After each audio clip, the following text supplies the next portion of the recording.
You're listening to Let Me Tell You Why You're Wrong, all on Georgia Radio Network.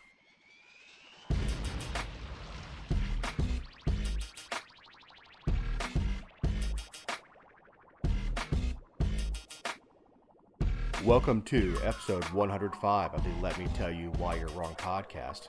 I'm Dave Roberts. She is a nasty, no-account, anti-government hack who makes her living showing up at city council meetings wearing American flag yoga pants and altar tops, pretending to be a journalist, just so she can attack any government with innuendo and lies and outright fabrication.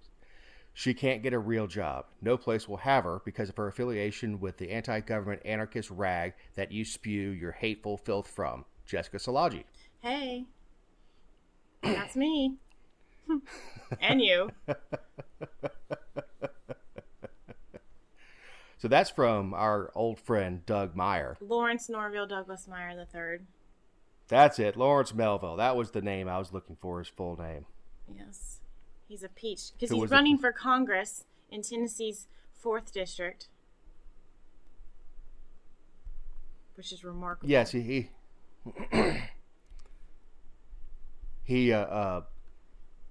I guess he moved up there and figured that nobody would know who he was. Well, okay, so let's back up. Because it's important to know how that introduction can be. Because I was notified of his campaign commercial, which was videoed in a incredible barbershop with an American flag cape and a broom mustache and all these things. I shared the video. Of course, everybody made fun of it. Then you went to another post he had later on and commented, and that started the whirlwind of him engaging about me and you and Eric Cumby. Yeah, well, you know, as was a police chief of Brooklyn, he was fond of threatening people, including threatening women. Like, I can't remember what he said. Something about punch you in the face, lady. Knock your lights out, lady. Classy. With that porn star mustache. So, yeah, that's the kind of stuff that I put up there. And he just went after me, called me Antifa boy. Antifa. I don't even know how they pronounce it. Besides, I'm too old and lazy to go charging in the streets wearing bandanas over my face.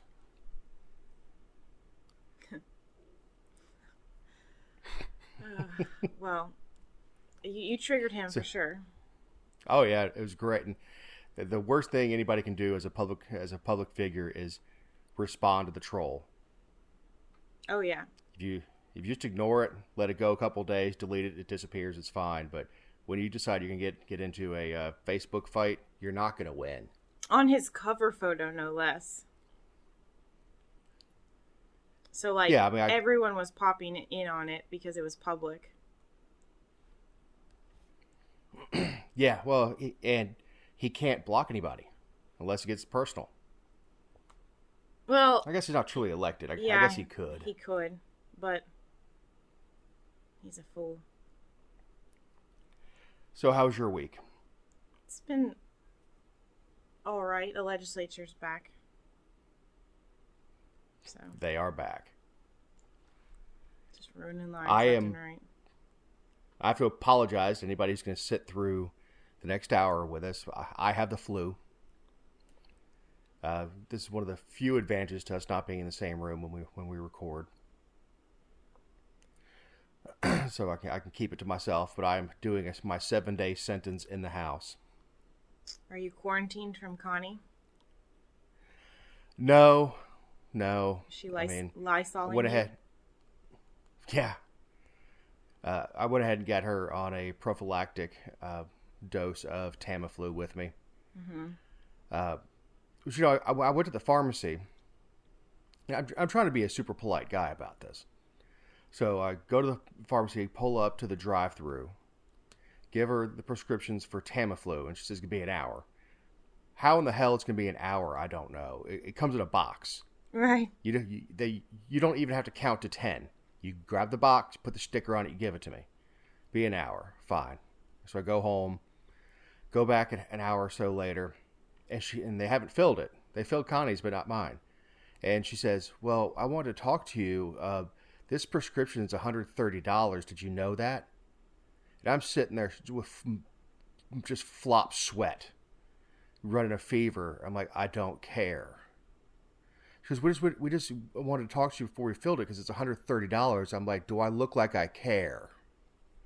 So I guess my privilege was showing because I'm not going to sit and be sick for, and not take anything that can help suppress the damn virus because it costs $130. Right. I could find somewhere else to cut back. So, how much longer did it take? So they finally filled it. Then I had to run to Walmart the next day to get some stuff, so I had Connie order it online.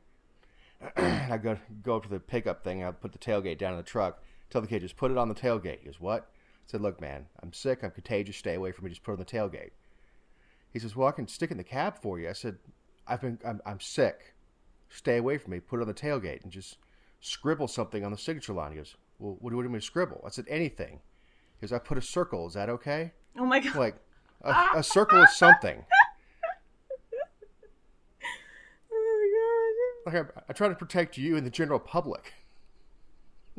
The circle, is that okay? Literally yes, just son. scribble. Yeah, anything. Yeah. I don't care. Sweet mother of pearl. Let's just say he's not working at Walmart to pay for med school. That's terrible, Dave. But also correct. But also correct.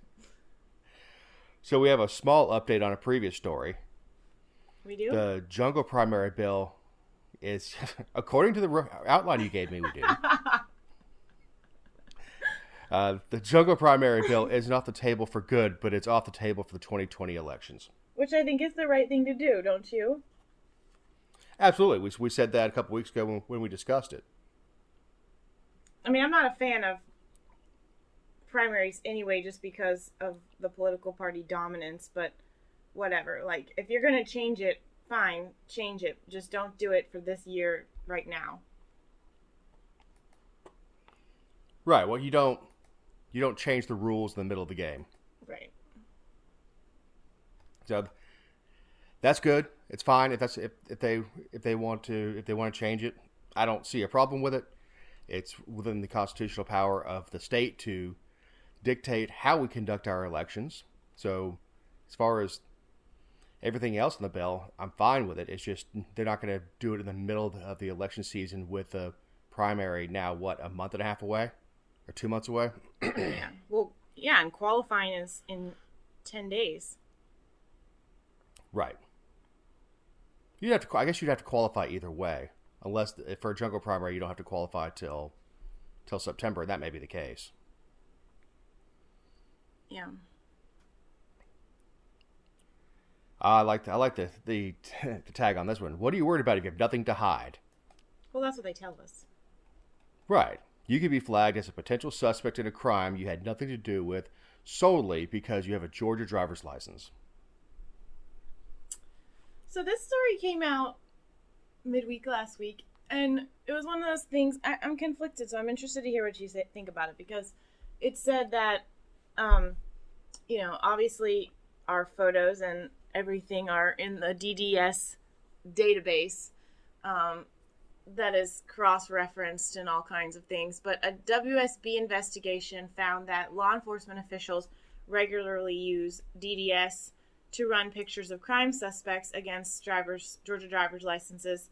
And the agency doesn't have any policies that say, yes, you can do that, or no, you can't. So so the contention, I think, by WSB is that there's no policy, like there should be a policy one way or another. But they found that there were 700 requests in an 18-month period, with over 120 local, state, and federal agencies asking DDS to use their facial recognition searches, everything from ICE to the FBI to the Marshal Services, everything. And then I guess WSB took took issue with the way that some of it was worded. Like the Dunwoody Police Department in one of their records requests asked, "Can you guys try to work your magic?" Gwinnett PD said, "I know this is a long shot, but I figured it was worth a shot." And then in the emails, a lot of them commented like, "Sorry about the poor quality of suspect photos." So they would like, what they're doing is sending pictures, from surveillance or from tip lines or whatever the case may, or maybe social media. I don't know how they're getting the pictures. That's really irrelevant. And submitting it to DDS and asking them to run those photos against driver's licenses. And then the cops are coming and using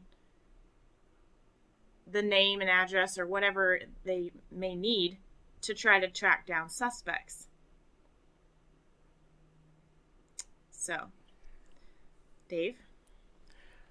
I don't know. I don't figure this is any different from a wanted poster. It's just a digital form of it. I'd be shocked if they weren't using social media. I mean... Oh, they absolutely do. I mean, people readily put their faces out there. Hell, somebody will commit a crime, then take a picture with the money they got off of it and post it on Facebook or Twits or TikTok or whatever else. Criminals aren't necessarily smart. But anyway, it's a government ID that it's a government computer. I don't think that there's a breach of anything. I can't think of a constitutional problem with it. You're searching through pictures that are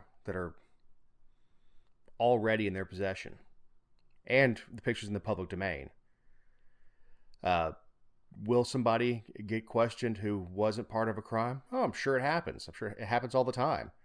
I mean, people look, what the stupid doppelganger thing went around Facebook last couple of weeks or something.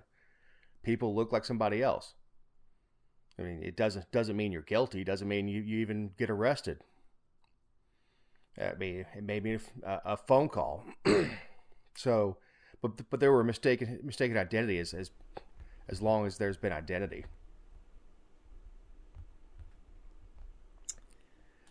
Some of the stuff that's weird. Sorry, if go ahead.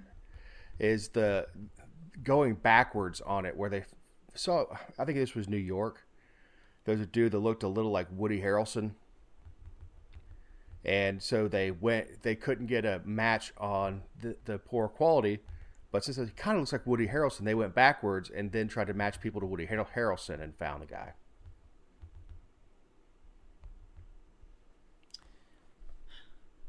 So I thought was interesting. Obviously, sorry. No.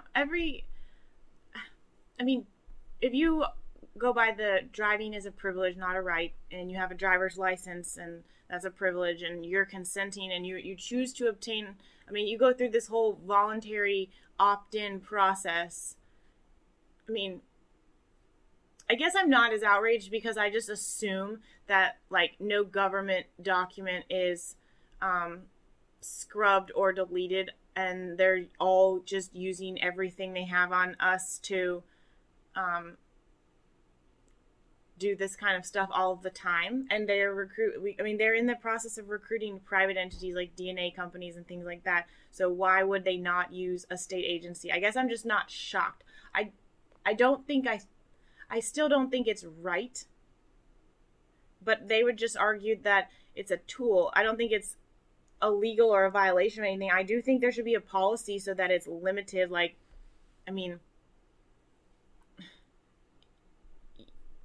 I don't know. It should be in regard to an active investigate. You shouldn't be able to just send by the way it works right now. If I were a cop and, I wanted to try to figure out who my boyfriend was cheating on me with, I could just send it to DDS and be like, does this match?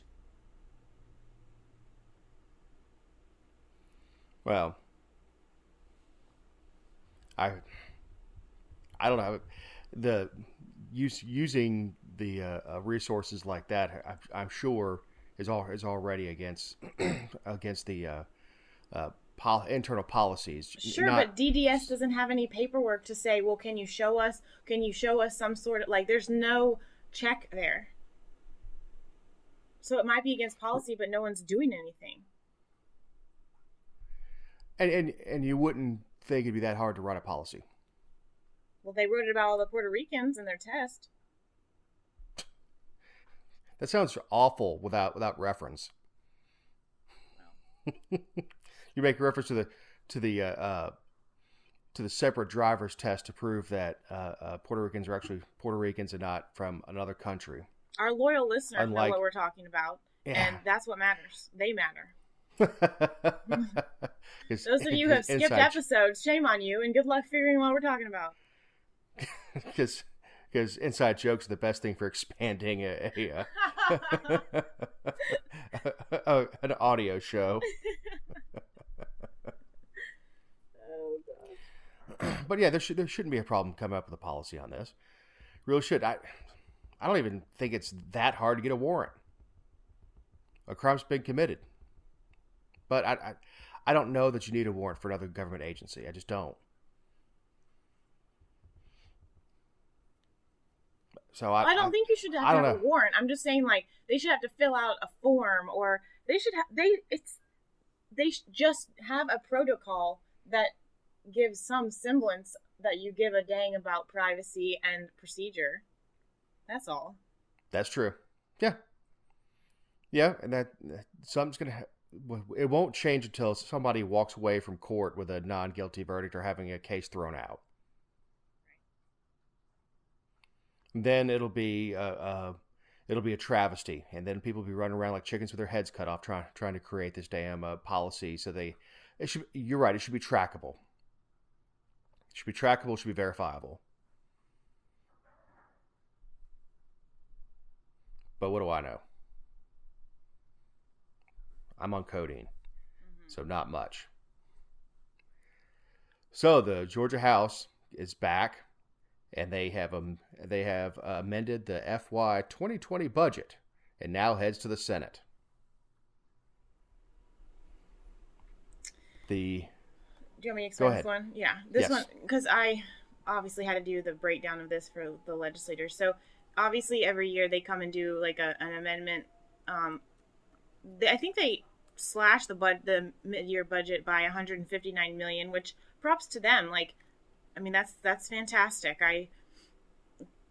They should be commended for that. But there were more cuts than that because they added money to things, and that's where my issue came. And it's one of those things where, like, it's not the cut and dry green, yellow, red notation on the policy analysis, because it sounds great to cut $159 million from the mid-year budget amendment, but when you're doing things like paying for the National Black Caucus of State Legislators, like conference, and you are filling the Nathan Deal judicial complex, you are adding money to the statewide business court, and then a lot of the money that was, quote, saved was money that was budgeted for positions in things like the juvenile courts or the judicial council or just state agencies as a whole, and then they didn't fill them. So, like, it's not like they were like, oh, we don't need this, we don't need this, we don't need this. It was, we'll get by through the rest of the fiscal year, which is through June 30th, and not fill this position, and not fill this position, and not fill this position. So, and when you're talking about salaries and benefits and pensions and all that, like, no, it still takes a long way to get to 100 however many million, but it's not that hard because of how we pay state employees. So all in all, like, it's not the worst thing they're going to do, and it's certainly not worse than the budget they're about to for fiscal year 2021. But, you know, like, you're not filling positions, but you're buying 27 new vehicles for a subdivision of DNR, or, like, I just have a hard time with priorities. I understand that they have to get somewhere, but, you know, what kind of vehicles are you buying? Are you buying the most efficient kind, or who's getting them? How old are the other cars? Like, these are all things that we know that government isn't efficient about. Oh, sure.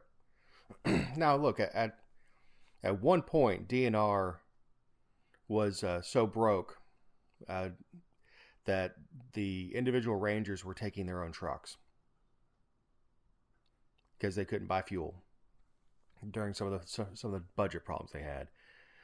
So I specifically on DNR, I don't know. We'd have to have Mr. Public Lands in here to tell us how much of that is actually raised from DNR fees, like hunting licenses and usage fees and stuff like that. What that all goes into the budget and then comes back out towards DNR. But the stuff that they slash and the stuff that they expand, and you covered it pretty well with All on Georgia, which they cut and we discussed it. They're cutting the budget for public defenders, which are typically underpaid, understaffed, and overused. And they created this business court that we discussed, almost 2 years ago, with the amendment. And when we covered the last election season and said, do you think this amendment will pass? Of course it will, because of the way it's written. And I don't understand how spending $1 million on this court, an additional $1 million, somehow made the courts more efficient as the verbiage of the amendment implied. Right. And I have another problem with, they always say, well, our budget's $23 million or $26 million or billion, sorry, the state budget, but it's really not. It's like 50 or 55 because of the federal funds. And they say, well, that's not state dollars and all this crap. You are literally spending that much money to operate the state. That is how much it is. Stop lying, you liars. Where you get it doesn't mean it's not your budget. I mean, seriously, if you get $100,000 a year working for All on Georgia, and then you get $50,000 a year from your investment, that still gives you a budget of $150,000 a year. That doesn't. You don't say, "Well, I don't count that 50 because that's investments." No, if it's coming into your budget and you're spending it, that's your budget. Plus, it's still my money.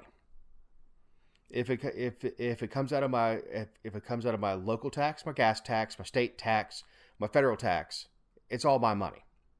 It's still taxpayer funds. Government doesn't generate anything. The federal government doesn't generate jack. They have to steal it from somebody to give it back to the states, and for the states to spend it on whatever they're spending on. So it's still taxed revenue that's going into a government entity. So I don't. Not that I don't get it. I understand what they're doing. They're lying. We'll get to that. But what I don't like at budget time, in particular, is we're slashing budgets. We were projected to go from 25 to 30 million this year, and we're only going to go from 25 to 27. And so that means we've cut the budget by 3 million. No. It means you've increased it by 2.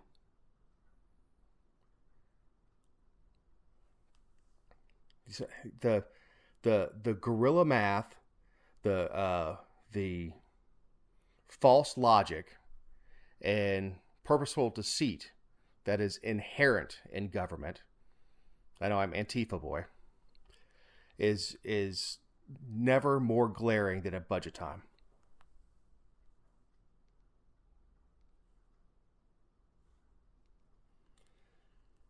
Of course, when they cut the state income tax by 0.25%, they dislocate their shoulders, patting themselves on the back.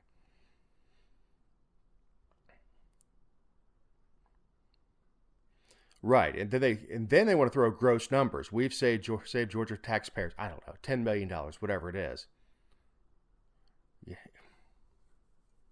Yeah, you saved us $1 each. Thanks. But, overall, I want to see the budget going down. This is what the party of limited government, or used to be the party of limited government, was about. But the expenditures like the state business court and things like that, man, it just, where they choose to slash is very telling.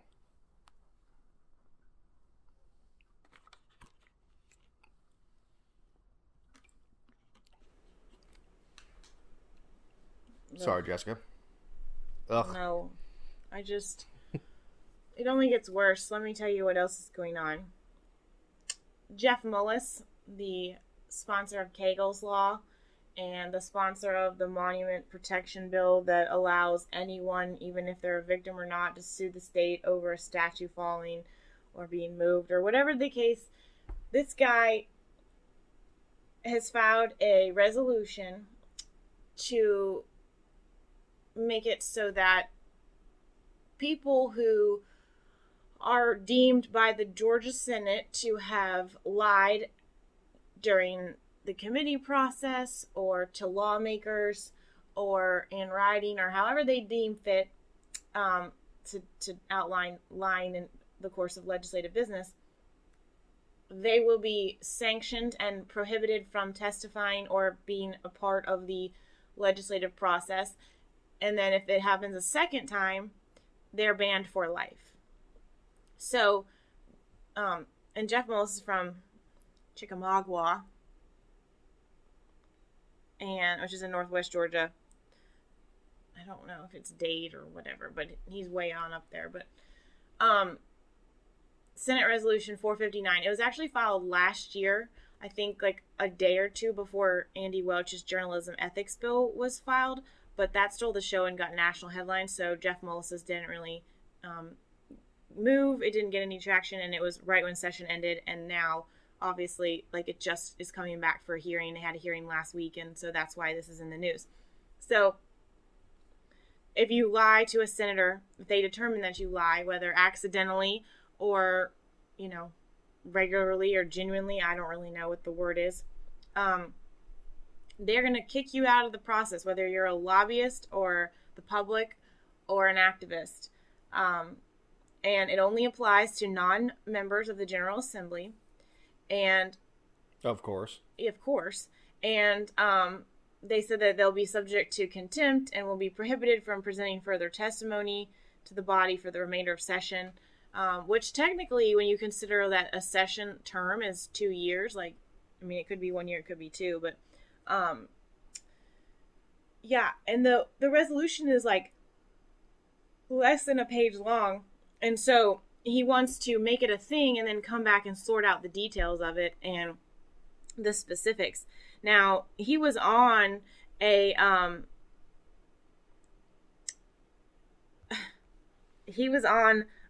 radio up there on Thursday morning and said that weak-minded people just don't understand what he's trying to do, and that the ethics panel will be responsible for deciding if somebody lies, even though that's not in there. And they, in the thing, they reserve the right to send it to law enforcement if they so choose. That you lied. Even though when you go before a committee, you don't swear under oath, you don't raise your right hand, you don't do anything. You just testify. You just offer your opinion or your feelings or your perspective or some knowledge that you may have. I mean, the thing that really grinds my gears is, what if you got information? What if you did research and you just got your research wrong?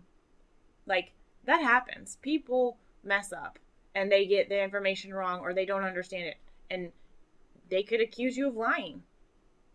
And then you can't be a part of the process anymore. You can't express your First Amendment rights. So Jeff Mullis gets on the radio and says that we, all on Georgia, are misrepresenting the truth. They wouldn't do it for accidental lying, just intentional lying. Please tell me how you're going to prove that. And that, you know, people are just trying to sell. The media that's talking about this is just misrepresenting his intent, and the media, what the media has done as the reason why they need a resolution like that, and we're just trying to sell papers. Sell papers? Yeah. Wow. Yeah, we don't sell those papers, anything. Jessica. Our news publication, we give people this information for free. Oh, I'm sorry, I pronounced your name wrong. In Georgia Southern, they pronounce it Jennifer. Jessica was telling me a story that she had to go to Georgia State. They gave her name tag and everything, and it all said Jennifer. Georgia Southern. Not Georgia State. I mean, they got J right, so I mean, Jennifer Solati. Kind of go with it. This is co-sponsored by Mike Dugan, who is just south of me. And overall, I like Mike. He's, wrong on this one. John Albers, Zahara Cane Shack. John Kennedy, I can pronounce that one. Look, here's the thing. If you're a lobbyist, in particular, I know I have no great love for most lobbyists, and nobody loves lobbyists except for the lobbyists that are lobbying for what they want. So obviously, I love the pro-gun lobby. But anyway, if you're a lobbyist and you're given a packet of information that's been researched, it's say you work for the Brady campaign against handgun violence, people that I really don't like, and you're given a stack of papers with statistics on it. And you go in and you sit down and you testify based on the stats that you were given. And those are inaccurate. If they decide that they want to silence you, especially being the majority, being pro-gun folks in Georgia, they simply do the research on that and drag you for the board. And guess what? You're shut out for 2 years. If the next session comes up and you find another job as a lobbyist, and you're working for Moms Against Drunk Driving, and you go in there and you quote statistics, and they decide, you know what, we're going to go back and research these. No, these numbers don't add up. You're banned from life. Banned for life. Unless, of course, you get elected, in which case you can lie and steal and cheat and smack babies and everything else, and that's fine. As long as you're not a private citizen doing that. It's ridiculous. And, I mean, they have no business being the judge and the jury of who can partake in their process. Plus, it's totally unnecessary. So if I'm sitting on a board and someone comes in and testifies, and I say, well, didn't you last year say this was found to be untrue? Yes, Senator, that's what happened, but I had bad information. So you had bad information that you brought with us from us before. You can discredit somebody. It's very easy to do. That's, to me, more damning than just never hearing from them. If you have to stand up and answer for your lies, this gives a huge hammer into the hands of people who are not necessarily the most, I'm not going to say most ethical, but gives the people that politicians a hammer to silence people. And of course, thanks to state sovereignty, we can't sue the government over it. Yeah, sovereign immunity, you mean? Yeah, thank you. Your codeine's checking in.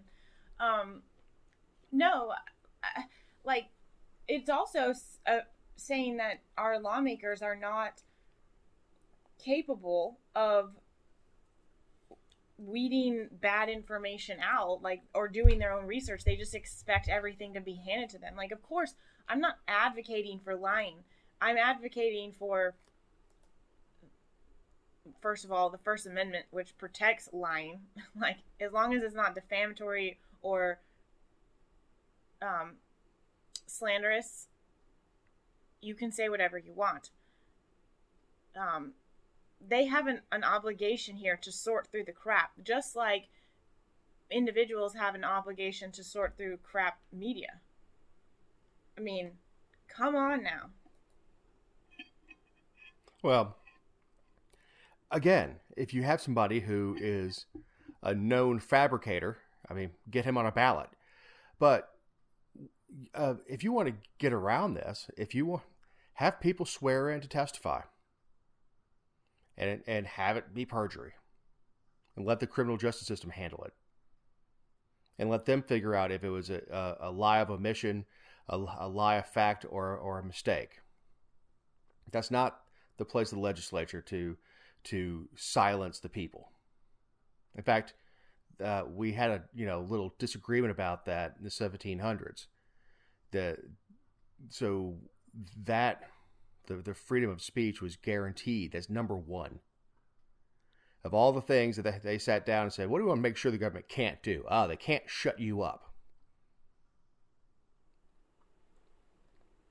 Yet here I like we are. how he immediately jumps to, you know, this is somewhat of the Trump effect too, which is going after the media instead of addressing anything on the bill itself. Go after the media as being too dumb, too hard-headed, and too sensationalistic to comprehend and to accurately portray a piece of legislation that's only a page and a half long.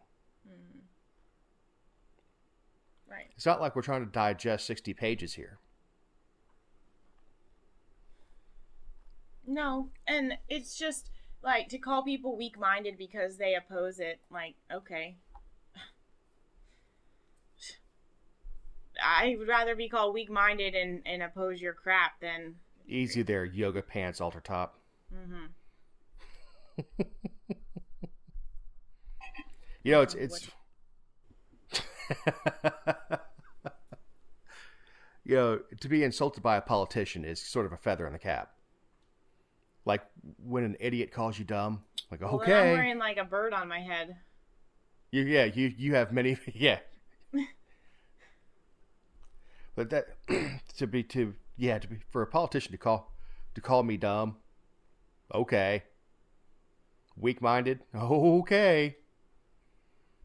I mean, that's their prime demographic right there, are weak-minded idiots that are malleable. I mean, that's what they pray for when they go to bed every night. That's yeah. Right. That's how they get reelected. Well, that's how Trey Kelly had a mentally challenged guy as his best buddy to carry around and take to the fair with him. Okay, this is exactly who I'm looking for. Allegedly. Allegedly. Yeah. Or not mentally competent. We don't know.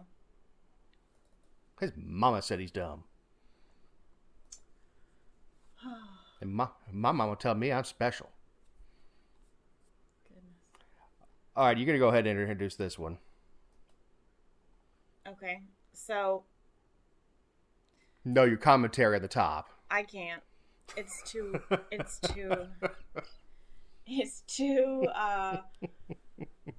Jessica's a little salty when she wrote it. I'm so salty because I don't understand why they are doing some of the things they're doing. Like, even when I consider people being power hungry and loving to say they did something and all that, I still don't understand how they come up with these dumbass ideas. But last week, and I knew this bill was coming down the pipeline because I have a couple legislator friends that I'm working for that are on the House Ag Committee, so I knew this was coming. But there's a bill that we've talked about on the show, I think. Lord, I don't even know. About how a lot of agencies have stopped arresting for minor possession of marijuana because they can't tell the difference between marijuana and hemp. So they just stopped. Well, our fearless leaders have said that has made it so that we can't start the hemp industry in Georgia. They haven't issued the permits. They are not allowing people to grow hemp yet. And so they've come back this session and are going to, by way of another bill, empower the police to arrest people for small amounts of green leafy substances, even if it's hemp, so that they can get this ball rolling. Now, this is House Bill 847 by John Corbett, who is was the hemp sponsor last year. So, you know, he came up with that horrible, stupid-ass idea that they did anyway with all the regulation. And it passed out of the committee with 2 no votes. I'm assuming, if I had to guess, that it was Ken Pullen and Matt Gertler, because they're not idiots. But you would be able to get a fine of up to $1,000 in jail. I mean, $1,000 fine and a year up in jail for the same penalty as you get for marijuana. Now, they're going to criminalize something that is legal instead of decriminalizing something that is illegal that's causing the problem. And in doing so, they'll be able to seize assets and put people in jail and push them through the court system and do all the nonsense that they do and put people on probation and monitoring and, just the entire criminal justice system racket, when if they would just, not even legalize, just decriminalize marijuana, it would be better. And we wouldn't need any of this if they hadn't done such a horrible job making the hemp legislation last year. Yeah, the law they passed last year on hemp treats hemp like marijuana. Mm-hmm. Yeah, we discussed it last year that the South Georgia area that was devastated by the hurricane could have had a much quicker recovery going out and planting hemp instead of trying to raise timber again, because hemp grows so fast. It makes great paper. It's wonderful building material. I don't know so much how good CBD is for you. I just tried some green tea with CBD infused tea in it for my throat, and it tasted like green tea with weed in it. But I don't know about the medical side of hemp and CBD. But I do know the industrial side is it's a outstanding building material. It grows fast. It'd be great for the individual farmers. The only people it's bad for are the timber companies, who happen to own the agricultural committee. Well, because they're the most lucrative industry in the state. Right. Still, I mean, you don't protect individual industries. You should legislate based on principle, not much like Gertler does, not based on the industry. Are you serious? You don't want to pick winners and losers? I know. Wow. It's kind of. And a couple weeks ago I did. Yeah, it's crazy. A couple weeks ago, like I said, I went to the hemp shop, to the head shop. So let me see some of that leaf or flower CBD, as they put it, which is just hemp flower, and it looks and smells like pot. Unless I know if you really know what you're looking at with good marijuana, you can see crystals of THC that are built up on it that this stuff does not have. So this is all in response to, I believe, police departments, like you said, not even wanting to go through the problems of testing to see if something has THC in it, particularly less than an ounce, because it's just not worth it. In fact, most police officers, unless you're doing something else to get yourself arrested, if you get caught with a small amount of weed, they're throwing it out. Yeah, it's not worth the court's time. Most of the officers that I know have some sort of common sense. Not going to spend the next 3 hours taking somebody in for a roach. We hear these stories all the time, especially on community websites and stuff. Like, oh, my kid was run into jail for a dime bag of weed, and no, they weren't. They did something else to deserve getting arrested. Right. I mean, there's a barbershop near here that was selling drugs out of it, which is shocking. And I knew they had weed because you could walk by it and smell it. They got busted for coke, ecstasy, pills, and some other stuff. Like on the booking report, marijuana is so far down on the list of things they were worried about they didn't even charge them with it. Right. It's like, yeah, we got plenty here without charging the charging with that. It's not even a thing. We're getting jury nullification on simple weed possession for personal use. It's not a winner. So I don't know where they're going with this. Yet here we are. I mean, I understand where we're going is the law enforcement has a very strong lobby. And I think these municipalities missed the money, missed that $1,000 fine. Super easy, Yeah, but there's so much more to it. I mean, if you have someone on probation for $49 a month and they're paying off their fine, you just added $600 to their fine if they're on probation for a year. Right. Like, and if you're... It's just all of it. It's such a racket. The whole thing is a total racket. Of course it is. Well, it makes me mad. Well, you're going to be mad a lot.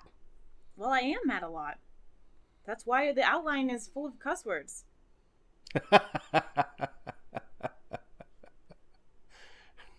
It's somewhat therapeutic. Yes.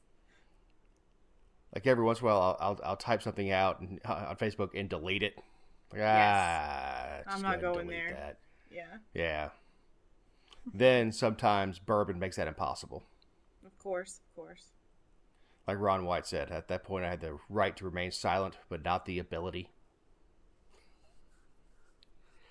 But yeah, prosecutors and police said they need a way to enforce marijuana offenses. It's like making alcohol illegal and then saying, okay, well, we're going after you can't have the bourbon, so we're going after Coca-Cola too, because you can't tell the difference between a Jack and Coke and Coke. So we're going to get you for that too. So I don't think we really got off in the weeds, but you kind of brought it back around with exactly what you're saying though. Like, did you read what the prosecutors are saying? Did you read that part? I can't remember now. Yeah, they need a way to enforce marijuana offenses after several metro Atlanta cities and counties stopped making arrests for low-level marijuana offenses. Hemp and marijuana look alike, and officers would need a test to determine whether the substance is legal or is illegal. So, Pete Skandalakis, who's executive director of the Prosecuting Attorneys Council of Georgia, which gets state funding, by the way, and they get state funding from the legislature, they get a line item, they get money from the Governor's Office of Highway Safety, they get money from all over the place, and it drives me nuts. But anyway, he said, if you treat any leafy substance as hemp, you're decriminalizing marijuana in this state. I don't think that's what the legislature wants. Okay, well, if you don't think it's what the legislature wants, then why don't you run for effing office? Because nobody gives a what you think about what the legislature might want. And of course, you're going to hope that we go the opposite direction where you can just slam dunk and throw the book at people, because prosecutors keep statistics based on their conviction rate instead of justice being administered. So, sorry, Pete, nobody cares what you think. And then the defense attorneys, the criminal defense lawyer, or it's called GACDL, which is the Georgia Association of Criminal Defense Attorneys, their lobbyist, Maisie Lynn Causey, she said if police are truly concerned about enforcing misdemeanor marijuana possession, they should spend the money and time needed for lab tests of THC content, which is true. So they can either send it off to the GBI lab, which probably is not a good idea since Kemp wants to cut 9 forensic scientists from the budget next year from the GBI crime lab, so probably not a good idea. However, there are machines and things where agencies you can test like in your office. So why are we not doing like a regional thing where agencies pool their money, because these things are like $25,000. Agencies pool their money and do it together if that's what they want to do. Otherwise, leave it alone. Leave it alone. Ugh. These people are so freaking stupid. First of all, I don't give a damn what the legislators want. It's what they should be giving a damn what the people want. And people don't care about misdemeanor marijuana. No. And they don't care. And they certainly don't care about a substance that is not marijuana. It happens to look like it. I mean, it's like the old joke about carrying a bag of oregano. Now, I don't know. And, of course, this is perfect to pop it to you while we're recording. But do drug dogs hit on hemp? I can ask. But I doubt it. Because the THC is so low. Right. Now, they're sniffing for the THC. And I don't know. Obviously, what smells like pot to me, to a dog smells completely different. Because they smell the way we see. If they smell a pot of stew, they can smell each individual ingredient where we just smell stew. So I don't know, but it'd be curious to me if this isn't a back way of protecting dog warrants. So if you use a dog to justify a warrant, you're like, look, no, I got CBD in the car, and that's what the dog's smelling. I don't know the answer to that, but I will find out for next week's show. And dun dun dun. Stay tuned next week. Yeah, exactly. But yeah, this is more fear mongering with prosecutors and legislators and prosecutors. Fear mongering that if we, that hemp is just so bad. Again, hemp does not make you high. It has enormous industrial potential. Even if you oppose marijuana, even if you oppose THC, it's not. Looking like it, a glass of Coke and a glass of Jack of Coke look exactly alike. One gets you high, one doesn't. And that's about the easiest way I can try to explain to anybody. Not that anybody listening to the show doesn't understand the difference. Well, yeah, we have the smartest listeners in the state. Absolutely. Except that so one Jessica, with you a have bad closing review about us. That's awesome review too. Yeah. Speaking of, if you would like to leave a positive review, we'd love to have it.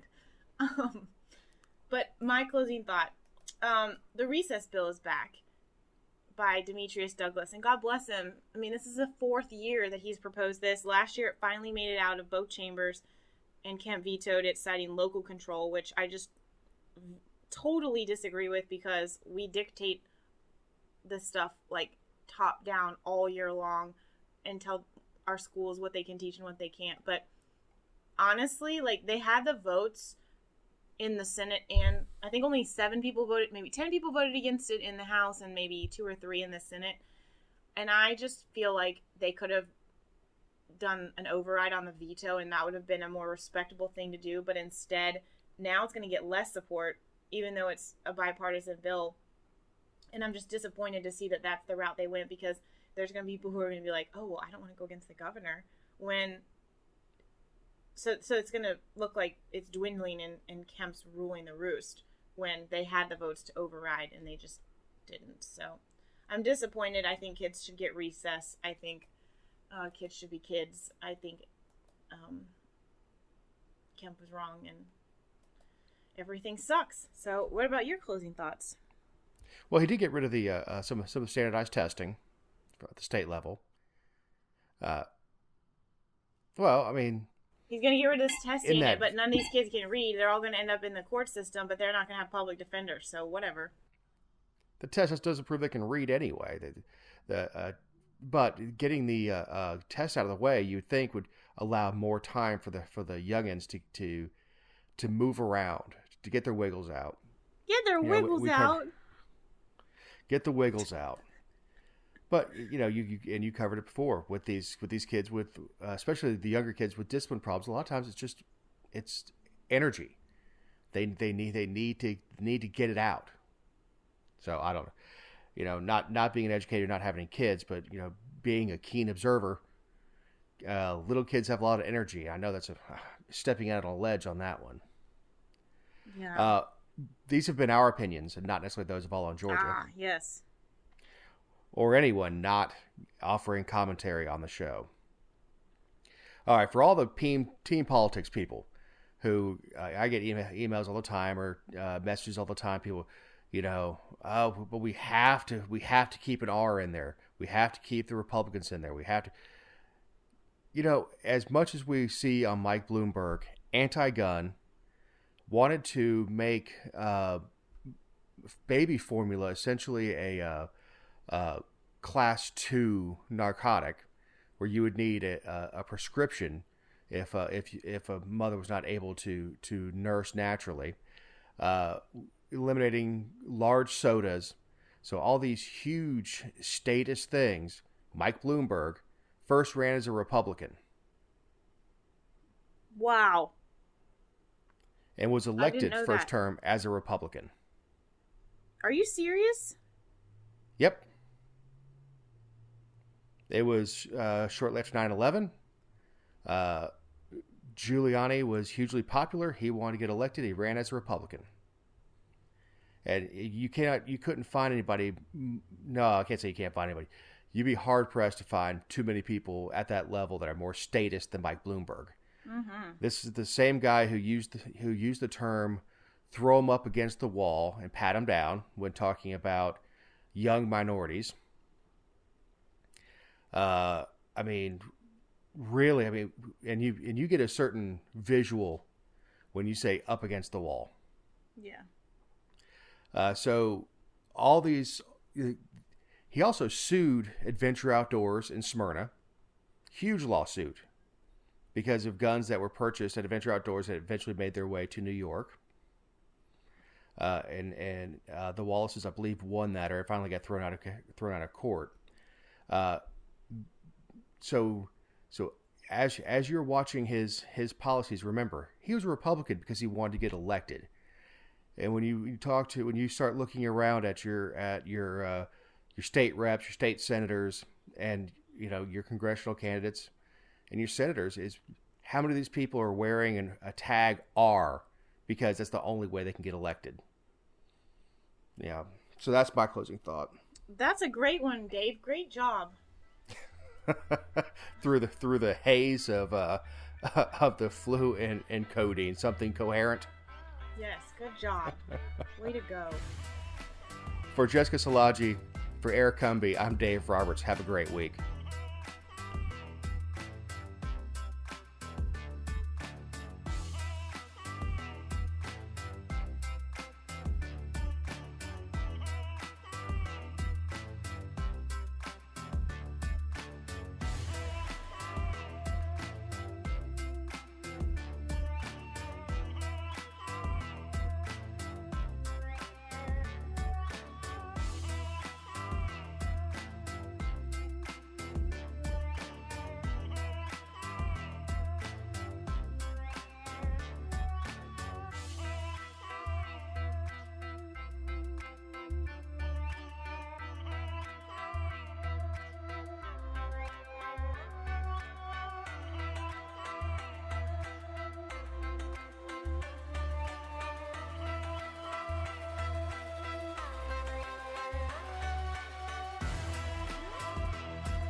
We're going to do it right here in front of all the video cameras with audio. I want to, I guess, talk to you about what happened with the officers yesterday.